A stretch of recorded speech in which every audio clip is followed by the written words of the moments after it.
যেটা আমি কোনোদিনও বাবার বাড়িতে করিনি। আজ সেই কাজগুলো আমাকে শ্বশুর বাড়িতে আর কি করতে হচ্ছে, সেটাই তোমাদের সাথে আজকে আমি শেয়ার করছি বন্ধুরা। তো চলো তোমরা সাথে থাকো। আর গরিব হলেই আর কি বোঝা যায় যে গরিবের কত জ্বালা, কত ব্যথা, কত বেদনা, কত দুঃখ, কত কষ্ট, সব কিছু গরিব হলে পরেই বোঝা যায়। তো সেটাই আমি তোমাদের সাথে আজকে শেয়ার করব যে আমি শ্বশুর বাড়িতে কতটা ভালো আছি, কীভাবে আছি, কেমন করে আছি। তোমরা দেখো, দেখলে পরে বুঝতে পারবে।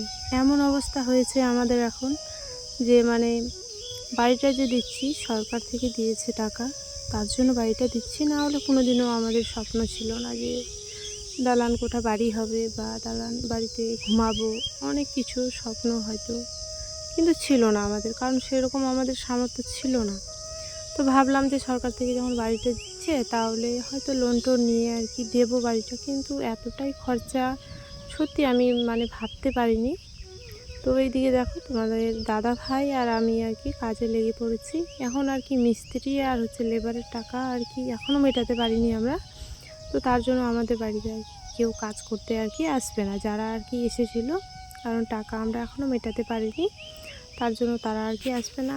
কয়েক মাস আর কি দেরি হয়ে গেছে টাকা দিতে, তাই আর কি ওরা রাগ করেছে আর আসবে না, অন্য কাজে আর কি চলে গেছে। তো টাকা না দিলে পরে তো আমাদের মুখও নেই যে তোমরা কাজ করতে আসো, এরকম আর কি বলতেও পারছি না। তো যাই হোক, আমরা এখন তোমার দাদা ভাই আর আমি আর কি করবো কয়েকদিন ধরে কাজগুলো। তো চলো, গরিবের বাড়ি দেখো গরিবেরা কেমন কীভাবে কাজ করে, সেটাই তোমাদের সাথে শেয়ার করছি।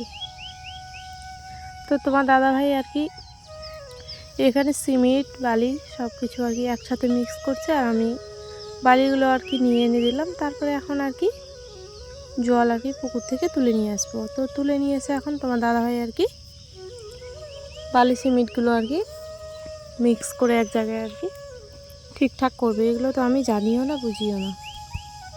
তো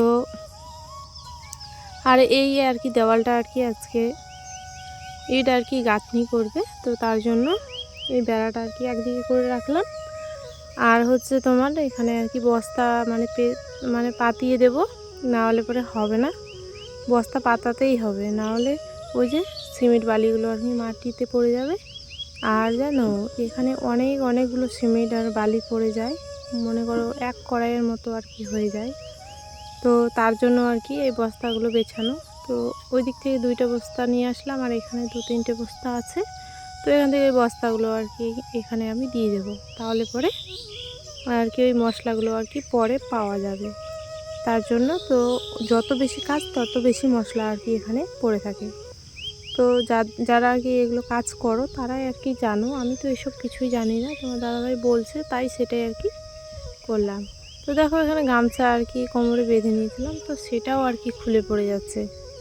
আর সত্যি গো, এই সব কাজ না করতে খুবই কষ্ট আছে। ছেলে মানুষেরা কীভাবে যে কাজ করে কেই জানে, কিন্তু সত্যি অনেক কষ্ট আছে। তো যাই হোক, তোমরা আর কি সকাল থেকেই কাজটা শুরু করেছি, তো আজকে আর কোনো কিছু দিয়ে শুরু করলাম না বন্ধুরা। তোমরা একটু আর কি সাথে থেকো, আমার পাশে থেকো। তো বড় ওই যে জুতোগুলো পরে নিয়েছি তোমার দাদা ভাইয়ের, কারণ এখানে সিমেন্টগুলো মিক্স করতে হচ্ছে, তো তার জন্য আর কি জুতোগুলো পরে নিয়েছি, নাহলে পায়ে আর কি সিমেন্ট ইয়েগুলো লেগে যাবে। তো তোমার দাদা ভাই ওই যে জলের বোতল আর কি খেতে চেয়েছিল, তো ওই জলের বোতলটা আমি দিয়ে আসলাম। আর যেগুলো খালি বোতল আর কি ছিল সেগুলো নিয়েছে আমি আর কি রান্নাঘরে আর কি রেখে দিলাম। তো আমাদের অবস্থাটা খুব আর কি খারাপ হয়ে গেছে, তো ওই জন্য মন টন আমার ভীষণই খারাপ, কোনো কিছুতেই আমার ভালো লাগছে না। আর কি তোমাদের সব কিছু শেয়ার করতেও ভালো লাগে না গো, যতটুকু বলার ততটুকুই আমি বলি তোমাদের সাথে, আর যেগুলো বলার মতো না সেগুলো আমি তোমাদের সাথে আর কি শেয়ার করি না, আর করতেও চাই না। এত না শেয়ার করাই ভালো।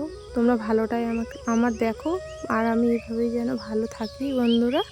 তোমরা একটু আর কি আশীর্বাদ করো আমাকে, যেন এই ঋণ থেকে যেন বেরোতে পারি। অনেক টাকার ঋণ হয়ে গেছে আমাদের, টেনশনে আমারও ঘুম আসছে না রাতে।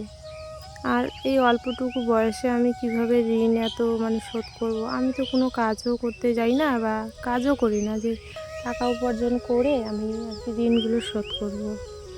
সত্যি গো, অনেক আর কি এর মধ্যে পড়ে গেছি। যেরকম একটা মানুষ কাদার মধ্যে যদি পড়ে যায়, তো কাদা থেকে কিন্তু উঠে আসতে অনেক টাইম লাগবে। কারণ যতই তুমি উঠে আসার চেষ্টা করবে, তত বেশি তোমাকে কিন্তু কাদা আর কি ভিতরে ঠেলে ঢুকে দেবে। তো সেরকম আর কি কাদার মধ্যে আমরা পড়ে গেছি, মানে কাদা থেকে উঠতে অনেকটা সময় লেগে যাবে।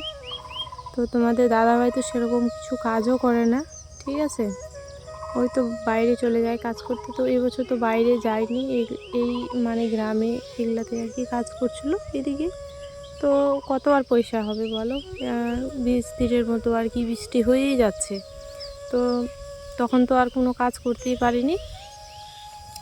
তো তার জন্য দেখো এদিকে তোমার দাদাভাই এখন আর কি ইটগুলো একটা একটা করে আর কি সাজিয়ে নিচ্ছে। তো তোমার দাদাভাইয়ের যতই কষ্ট থাক না কেন, মুখে হাসিটা থাকবেই ওর। তো চলো বন্ধুরা, আজকের মতো এখানেই বিদায় নিচ্ছি গো। ভিডিওটা কেমন হয়েছে একটু কমেন্ট করে তোমরা জানিও। আর আমাদের ভাঙাচোরা বাড়িটা তো পাশেই আছে, 2টা রুম আর কি মাটির। তো ওখানে আমরা এখন আর কি থাকছি।